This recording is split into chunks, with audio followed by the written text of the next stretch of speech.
భూమి మీద ఉన్న మనుషులందరికీ దేహాన్ని ఇచ్చిన దేవుడు ఆ దేహంతో నువ్వు ఏం చేసావని కూడా అడుగుతాడు. నోరిచ్చాడు, మంచి మాటలు మాట్లాడొచ్చు, పాడు చేసే మాటలు మాట్లాడొచ్చు.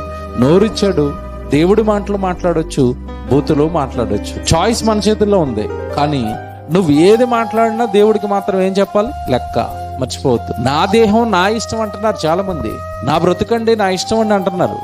బ్రతుకు నీది కాదు, దేవుడిచ్చింది. దేవుడిచ్చిన బ్రతుకుకు లెక్క దేవుడికి తిరిగి మరలా చెప్పాలి. ఇంకా దేవుని పిల్లలుగా మనం ఆలోచిస్తానండి, దేవుడు చెయ్యొద్దు అన్నవి మానేసిన మనం క్రైస్తవులంగా దేవుడు చెయ్యమన్న ఈ సువార్త, మీరు సర్వలోకానికి వెళ్ళి సర్వ సృష్టికి సువార్తను ప్రకటించండి. అది మనం చేయకపోయినా దేవుడు మన మీద ఏం మోపుతాడు? నేరం. సువార్త ప్రకటించేవారు పాదాల సుందరాలంటే ఎప్పుడు నీ పాదాల సుందరం అవటం లేదు. నీ చేతులకు పని చెప్పాడు, నీ కంటికో పని చెప్పాడు, నీ పాదాలకు ఒక పని చెప్పాడు. టోటల్ గా నీ దేహంతో నాకు మహిమ రావాలి అన్నాడు. అవేవి తేవకుండా నేను నా దేహాన్ని పరిశుద్ధపరుచుకున్నాను అని పరిశుద్ధపరిచావు, పాపానికి దూరంగా పెట్టి. ఆ పరిశుద్ధపడిన ఆ దేహం దేవుడు పనికి ఉపయోగపడాలి కదా.